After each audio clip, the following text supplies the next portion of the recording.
ودلوقتي مع فقرة اسأل استشير. انتوا بعتوا لنا اسئله واستفسارات كتير، تعالوا نشوف انتوا بعتوا لنا ايه. ازاي يطلع لي عضلات؟ تروح الجيم بس خلصت. اللي بعده واقفين طابور يلا ننجز على طول. هو جيم منطقيه، بس تعالى نكلمه يمكن. تعال نكلمه. معاك فكري وشرنوبي من الجمعه ماركت. حاسه بيكلمك هو بيعمل دي. انت كاتب ازاي يطلع لك عضلات؟ ده حقيقي. انت منين؟ انا من المنيا. احسن ناس يا باشا. احسن ناس. ما عندكمش جيمات هناك؟ لا والله بروح مفيش حد تطلع. كام؟ مفيش حاجه بتطلع. ده بيعمل العضله من تحت كده. ايوه بيزقها ده. المفروض يكون في يوم للشيست ويوم للكتف مين ظهر. اللي قال لك الكلام ده بس؟ طب وريني بقى انت بتلعب ازاي. انزل ضغط كده. انا بروح بتخش على كل جهاز عدى، حتى مفيش 10 مفيش كده، يخش ضغط واحد. الشيست وبعد ما بيقوم يقول له زل كيلو. عجبتني. اخش كده الاقي بنش، خلاص العب بنش النهارده. البنش بيقول له. وانا مروح مثلا نلعب سمان عادي. بنش وسمانه دول حتى عكس بعض. احس بالعضله. لازم تحس بالعضله، فانت بتقوم آه. ماسكها كده. جسس العضله كده. اروح استوي. اخد الجيم من اول اليوم العب كل الالعاب اللي هناك. كل الالعاب. ما انا دافع بقى. الفكره مش في كده. فاهم غلط. انت فاهم غلط. الفكره مش في الدفع. خفف عسل والعب صح، يعني خفف العسل شويه بس العب صح. اصل خلي بالك اللعب الصح هو اللي بيطلع العضلات. شوف مين بيكلمك. الجيم اللي انت فيه ده اسمه ايه؟ مش هنقول اسم. تمام. ده دعايه ليه بالعكس. هجيب لك انا اسم الجيم ده، بس استنى. بالطريقه محامي عقر. دلوقتي في جيم بس مش في المنيا، أيوة. في سوهاج. بديك حل الجيم هناك. مش مشكله ماشي. لازم الاول تقول لي اسم الجيم اللي انت فيه ده ايه عشان اعرف اوديك لجيم تاني. يا عم بلاش، اما انا مش هقول لك اسمي، اقول لك الجيم. ايوه فعلا والله انا اقنعتني. ما طلعتش شعور ولا حاجه. والله انا اقنعتني. طلعت أنا طيب. بس- طب استنى، هل انت في الكوتش معين اللي انت بتروح تتدرب عنده، ولا انت بتخش كده على الله في الجيم؟ لا ما بس لازم اسلم عليك اساس ان هو عارفني يعني. هو تقديرا بيسلم عليه بس. اي بص، انت تخش اي جيم اي كابتن تلاقيه لازم تسلم عليه، يقول ازيك يا كابتن عامل احترام إيه؟ فاهم. احترام جدا. بيتدرب اصول. ايوه. طيب بص، انا شايف ان انت تروح للمدرب بتاع الجيم اللي انت بتلعب فيه وتقول له يا كوتش مرني. وهو يمرني. هو دي حاجه ترجع له. هو بيتكلم بس كده ليه؟ هو طبيعي. انا يعني كنت عايز اعتمد على نفسي يعني عشان ما اتكلش عليه كل شويه اقول له مرني يا عم لا، يا هو عم انت مش هي- رخامه. انت ما بتروحلوش البيت. مش بالحب، ده هو شغله يعني. هو موجود هنا عشان انت تعمل كده. عامه انا يعني اتبسطت ان انا كلمتك وان انا وصلت لا معاك انبسطت لحل. اكتر والله. لا يا عم انا اكتر والله العظيم. مع سلام. السلامه. جميل قوي. جدا والله. والله جدا. العظيم. عمر متولي جارتنا كل شويه تخبط علينا وتجري، وقفشتها وقفشتها كذا مره، بس دلوقتي انا معجب بيها وعايز اعترف لها. اعمل يا نهار اسود ومنيل، يا نهار اسود. انت فاكر جارتهم؟ بالظبط. واضح ان في ولا جارتنا ان جارتهم. ام احمد ام هاني بس واضح ان انا مش موجود. بس هي بتخبط الجرس تجري. تعالى نروح للمنطق ان انت ست ان هي كبيره. ما عندهاش حاجه في مخها. عيب قوي حضرتك اللي بتعمليه ده. يعني لو فتحت الباب في مره هقول لها كده. بس حته بقى دلوقتي انا معجب بيها. بطلت اللي هي بتعمله. فعشان كده اتعلق بيها، لقيته بالحركه دي، بعد كده سابته، فهو بقى مشتاق للحركه. ترن على باب قلبه فاهم.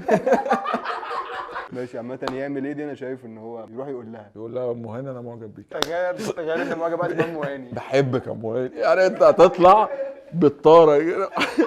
راجل سمك قدام ايدك كده من كتر اللحوسه، فاهم؟ عارف ام هاني دي عرفتها. عارف انت. مجاله. طب ما يعمل نفس اللي هي بتعمله، يخبط ويجري فتره. نقعد فتره كده يعني. انت خبط واجري شوف هي هتعمل ايه. بالظبط كده. وبعد كده برضه بعت لنا قول لنا انتوا وصلتوا فين. بالظبط. حمدي الليثي. انا في ثانوي وبحب واحده من القريه اللي جنبنا. تمام. اخوها بقى محبوس في المركز اللي في قريتنا احنا. تمام برضو. تمام. اعترف لها دلوقتي ولا استنى لما اخوها يخرج من السجن؟ اولا حمدي في ثانويه، حمدي لسه قاصر وبيحب واحده من القريه اللي جنبنا. تمام. يعني تمام. اخوها بقى محبوس في المركز الثاني. في المركز اللي بتاع بلدهم. بالظبط. طب انت مش شايف ان دي علامه يا حمدي ان انت ما تقربش القصه دي خالص؟ ليه ناخد الناس بذنب ناس ثانيه؟ ما يمكن هي كويسه واخوها اللي مش كويس. طب ما ممكن كويس. يبقى اخوها كويس واتسجن ظلم، ظلم، شيكات، دي كمبيالات. حاجه ثانيه بقى، غريمات، اي حاجه. بالظبط. لو انت السؤال بتاعك دلوقتي وقت كويس ولا لا، فانا شايف ان هو دلوقتي وقت كويس، علشان هي اكيد تبقى محتاجه اخوها تظهر تبقى في مكان الوقت ده. اخوها، فاخوها يطلع من السجن فيتسجن فيك انت. مثلا دي تبقى قصه عظيمه يعني. محمود سامبو. انا مغني عايز نصيحه لواحد بيبدا مستقبله الفني كمغني راب وحظوظ. حظوظ حظ. انت عينك عامله كده. بتنور صح؟ اصل انا بحب عادات الحظ كده. بص دي بتبقى زي الحنن كده. حنن. عارف الحنه تبقى في الاماكن الشعبيه، ترابيزات كتير وواجب بقى بيتحط على الترابيزه. فاهم. دي بقى كلها كده مع عبد السلام والموسيقى دي كلها اسمها حظ. الله، ده انا بحب عادة الحظ دي فشخ. طب هو مغني حظ؟ يعني ايه مغني حظ؟ بيشوش يا دنيا منن. عارف انت الحاجات هو دي؟ انت عرفت الحاجات دي منين؟ انا مش مولود اول امبارح. ايوه انت عرفت منين؟ يعني انت رحت عادة حظ قبل كده؟ كتير وكنت عارف ان دي عادة حظ؟ طبعا، ورايح اتحظ في هدف في دماغي، رايح اتحظ يعني النهارده. لازم انا رايح النهارده حظة خالد، يعني بيتقال ايه؟ انا رايح فين؟ قعدة حظ بتاعت مين؟ بتاعت خالد، عارف انت ده كده. الحظ بتاع خالد النهارده، رزقه ده منابه بالظبط. طب هنا هو مغني راب وحظ. انا دي غريبه جدا. مغني راب عنده حاجه عايز يعني يقولها للناس، شايف الناس كلها جايه بالظبط. عليه وكده. التاني اوريدي محظوظ. لا التاني خربان، مش فاهم اصلا هو فين. هو محظوظ طنبو. هتنصحه بايه بقى؟ بس بما إنك اسم كاتش. هتسمع مغني راب اسمه محمود صامبو، يا عم ما احنا سمعنا فليكس، ما تخليناش نغلط في الناس. تنصحه بايه؟ ان هو يروح قعدات حظ بس، وانسى بقى الكلام ده كله، روح غني هناك. يعني انت لو خربت هتغني اي حاجه. محب. انا اجتماعي جدا بدايتنا كده. وبحب اي حد اشوفه اسلم عليه وابوسه. يعني مثلا لسه جاي من عند الدكتور قفش عليا عشان عملت كده.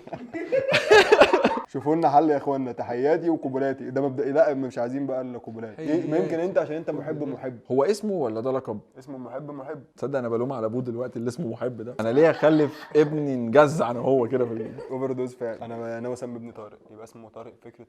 يبقى هتاف كده ماشي في الشارع. طارق فكري. يقعد يندهوا عليه من تحت البلكونه، اطلع من لهم كده انا. ماشي. كونه ان هو اجتماعي دي حاجه جميله. انما فكره ان هو يخش على اي حد يسلم عليه ويبوس دي حاجه مؤذيه جدا. لان انا مثلا ما بحبش حد يسلم عليا ويبوسني مثلا والبوس وكده ما بحبش كده برضه. وانت كمان. حاول تغير الاتيتيود بتاعك. وائل منصور، واحد صاحبي بيسرق الولاعات بتاعتنا وحذرناه كذا مره، بس هو مش عارف يبطل نعالجه ازاي. واحد صاحبه برضه. طيب انا صاحبه ده محامي. خبطت فيك ولا ايه؟ انا كنت لسه بقول الاشاعه دي منتشره عني، بس هي كده يعني مش كده. انا مش بسرق ولاعات، والله ما بسرق ولاعات. ايه؟ اقسم بالله ما بسرق ولاعات. بقول لك انت مش واخد مني الولاعه الخضراء اخر مره. فكرة انا من معايا؟ اسكندريه وانت بتسرق مني ولاعات من اسكندريه وبتجيبها مصر. بصدر. انت اللي بتدخل ولاعات اسكندريه ومصر.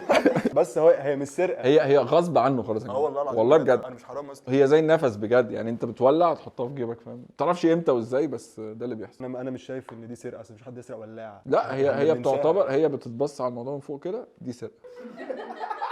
لا مش سرقه. غصب عنك بقى، ما تستعبطش. انت حرام. قصدك ان انا ببقى بعمل كده ببقى قاصد؟ لا مش قاصد، غصب عنك، بس في التوتال كده انت حرامي ولا ايه؟ ماشي. انا شايف عامه ان الولاعات لا تعتبر سرقه، دي سرقة. وجهه نظري القانونيه. ده انت بقيت لبست الروب. نعالجه ازاي؟ ولع على طول، ما تقولش كلمه بعد. يعني انت لو دخلت في حوار هتحطها في جيبك. او ولع له كده، اديله انت ولع، يعني ولع لي كده اهو كده خلاص اعمل له الحركه دي في الاخر. ايوه بالظبط. دي مهمه جدا. لو ما عملتهاش السيجاره هتقف هيفضل بزورة. واقف. والله العظيم هيفضل عامل كده. لازم كده عشان تسحب. دي الاوف بتاعت الحركه. أيوة. كده عشان ينزل يعني. قشطه واقف. وبكده وصلنا لنهايه فقره اسال استشير. ولو عندكم اي استفسارات، حوارات، اي حاجه، ابعتوا لنا على الصفحه. ما تنسوش تعملوا لايك وكومنت وشير، ولو بتشوفونا من على اليوتيوب ما تنسوش تعملوا سبسكرايب.